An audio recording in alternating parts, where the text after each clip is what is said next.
Beverly Jean Subsea. Actually, it's Mary Beverly Jean Subsea. Your first name was Mary. Mary. Beverly was not a saint's name. So in school, you had to have a saint's name first. So it was Mary Beverly Jean Subsea. And then Prunty was my married name. I was born, I think, in Charleroi, Pennsylvania, on April 27th, 1936. My mother was Margaret Baldwin Subsea, and my father was Robert Joseph Subsea. Where did you live when you grew up? Flushing, Jackson Heights, Kew Gardens, Forest Hills. It's all in the same area. In the same area. I went to absolute grammar school, Catholic grammar school, and then I went to Mary Louis Academy. Is that in Quebec? No, it's in Jamaica. Oh, Jamaica. Jamaica, Long Island, New York. I went to boarding school around 11 for a year. Yeah, it wasn't a good year. It wasn't a good year. Being away from my mother. Yeah. I only had my mother. My father, I think he worked at A&P. I don't know. He died when he was 7. So, I don't know. And it was so funny. We lived at the top of a jagunda. Like 1, 2, 3. And it was... We had a balcony. And every night I'd wait on the balcony for him to come up the hill. The man walked to and from work. And he died of the heart. He died in his sleep. I was next to him. He was crying. And I said, Daddy, don't cry. Why are you crying? I didn't know I think he was already dead. And then it was just staring at the tears were coming out of his eyes. He was so sad.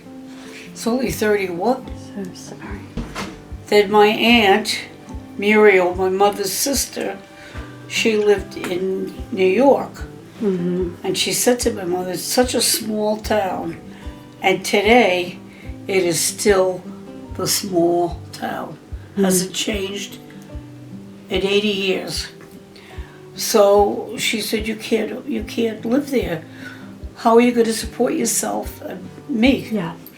So she came to New York, and my Aunt Muriel watched me. About a good 7, 8 years. Then I went to boarding school, then I came back. Then I was old enough to be by myself in high school. So I got rheumatic fever at 3 years old. I was very, very bad. I couldn't walk for quite a while. And then I couldn't run until I was like 8 years old. I could walk, but I couldn't run. Wow. And then after that, I took off. You took off. And did you roller skate a lot? I was the absolute champion of my grade. I could go up and down curves, up and down slates. I could go across a 4-lane highway like a bat out of hell. I was very good at it. Very good. Very good. What was it like growing up before TV? I can't remember before TV. I think I was like 11 when we got a TV. As I said, I was the roller skating champion of the whole world. That I thought. But I could really go fast. So we were out bicycle riding, had my skates in my basket, and then when we had this, it was really tennis courts. So we went over there, and there was 2 big tennis courts together. So we rode. It was fine going. It was all down. Slate, you know what slate is? You had to jump it. Because some was up, some was down, some was up, some was down. I'd go like hell all down the block. Whoom. And God, you see, He wanted me here to do this interview. He let me go across a 4-lane highway on skates, and people were, whoom. I had dogs, always dogs. Always dogs. Tell me about your favorite dog. They were all favorite. Had 2 Dalmatians, 4 Shepherds. I had the big one. No. Gander. Greyhound. Newfoundland. Newfoundland. I had beagles. I had cockers. Had 4 beagles at once. I was in heaven. Love the beagles. And when did you meet your husband? Tell me about your husband. I was in high school. Uh-huh. I was 16, and my best friend was my to-be sister-in-law, Sheila. And one day we were in the lobby, and there was this very, very beautiful girl, Arlene Brummett. She really was beautiful. And Sheila turned to me. She's, look, there's my brother Tommy. Just like a flash. And I said, I was 16. I said, oh, I'm going to marry him. She said, don't be silly, he's marrying her. Well, he wanted children. Sheila wanted 2. And that took care of that. And I was 16. He first took me out at 19. He doped me. Oh, he was a bugger for that. He'd take you out for a month, dope you. You wouldn't see him for a while. Then he'd take you out for a month, dope you. And Nana, my mother, she was ready to kill him. So I said to him, don't go to my house. My mother cannot stand you. Stay away. So then I broke off with him for, I think it was almost 4 years. Yeah. And I said to him, you know, I started dating him at 19, but I didn't marry him till I was 2 days after I was 24. So I said to him, don't go to the house. I said, because my mother, she really can't stand you. She has a gun. She said, if he comes here, I'm going to kill him. Finally, we got engaged. Had a shower for 70 people. We went through one big shower. He decided, no, don't think so. I don't think I'll get married. So I said, okay. I said, you know what? I said, this is it, Tommy. I said, I've been doing this for 4 years. Yeah. I'm tired, so that's it. We're through. And I said, and you will return all the gifts. The people's cards are in the thing, and you're returning the gifts. I am not doing that. And that was it. So I didn't see him for a while. And then I'd see him walking in New York, because I worked in the city, and he'd be coming somewhere, and I'd be going. And my friend, Nancy, who was one of my bridesmaids, she says, I saw Tom Bastard Prunty. That's how she referred to him. Tom Pastor Prunty? Bastard. Oh. I'm like, oh boy. Oh yeah, my friends. Did not like him. Oh, for 4 years. Yeah, going on. Yeah, so. So what happened? Did he return the gifts? No. Did he marry you? Mm-hmm. So I said, the day of the wedding, I said to my uncle Bob, who was giving me away, my Aunt Muriel's husband, okay? I said, I want you to go and take, I have the car, the chauffeur, the limousine. I said, take me to the side of the church, please, first. He did. I said to my uncle, you go in and see if he's there. If he's not there, I'm going home. Because now, I didn't think I should leave my mother. Yeah. And my mother says, you get in that car or I will kill you. I said, okay. I said, I'm going to just check, Mom. And if he's not at the church, I'm coming home. Yeah. Well, he was there, of course. God love him. So we got married, had a wonderful marriage. He was an exceptional man.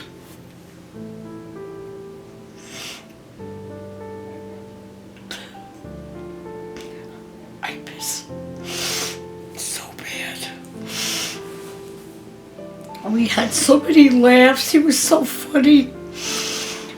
Be standing at the stove, tears running down my eyes, laughing. I miss him.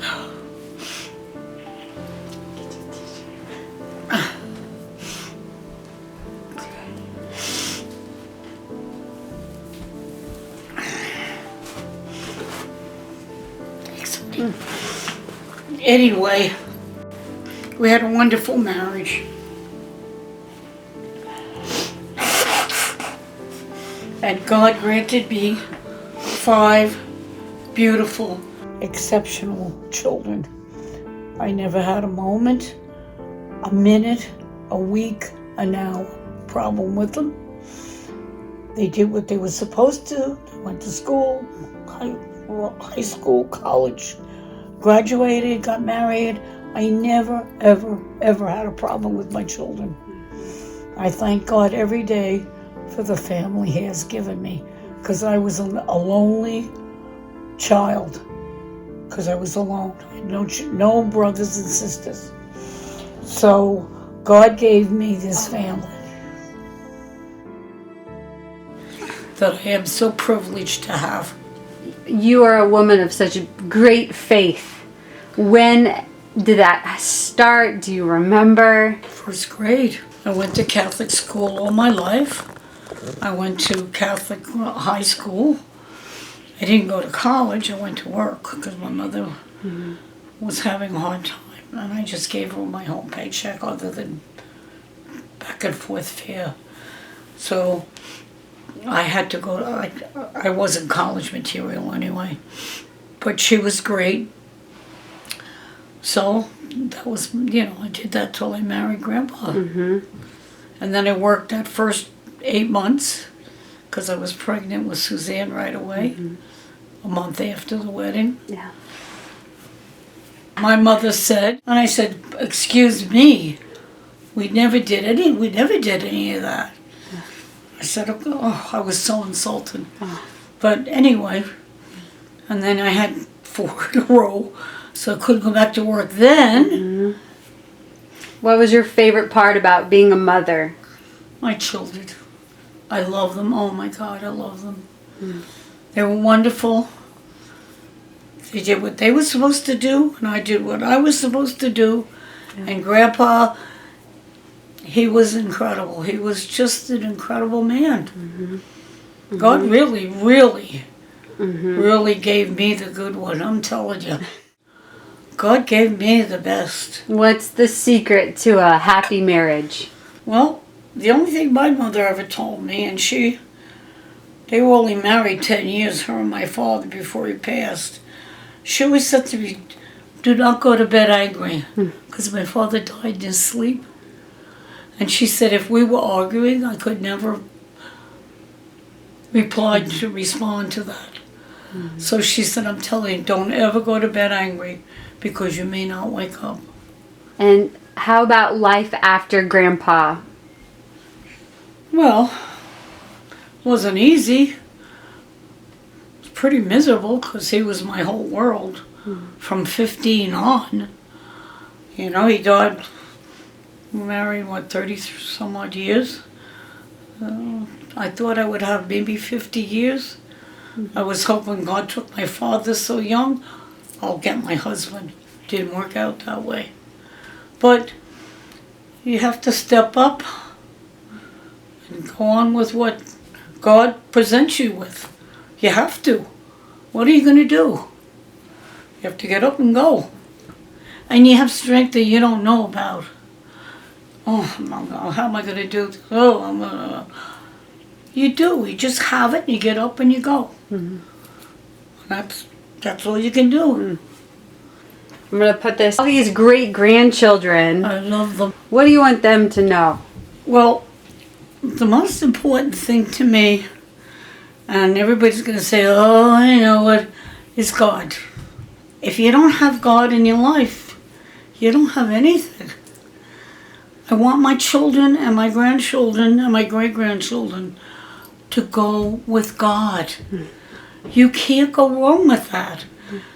You cannot go wrong at all with that. If you go to church, you practice your religion, it's only 1 hour a week. It's not every day that you have to do it.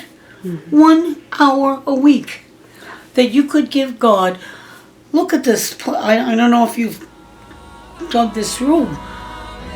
Everybody, all of my children have beautiful, beautiful homes, which is lovely but nothing. The main thing they have are beautiful, beautiful, healthy, whole children. That's it. No money. No money at all. I have no money. But my claim to fame are my grandchildren. Yeah. I love them. You love you. But truly, Yeah. money isn't anything. It's you. And your children and your children. That's the thing, the family. And if you go with that, you can't go wrong. And if you go with God, you can't possibly go wrong. That's the most important thing. God. I told you what I just told you is the most important thing. Because if you don't have God, you don't have anything. Yep. Thank you, dear. I love you. I love you too, sweetheart. You're a wonderful young woman. Thank you for doing this with me. Oh, bless.